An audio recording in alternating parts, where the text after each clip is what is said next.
over 10,000 seniors turning 65 every day. The baby boomer population now turning 80. They are getting calls, mails, a lot of scams going on. They just don't know which way to go.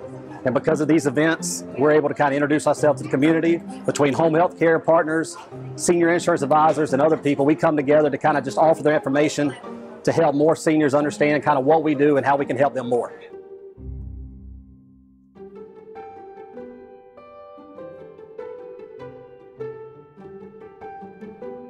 We can help them with facilities like CenterWell, pharmacies, doctors, to make sure that the plan they have is a part of the network between prescription costs, YMCA memberships. We can kind of step in to kind of guide them on the right plan that best fits their needs and healthcare.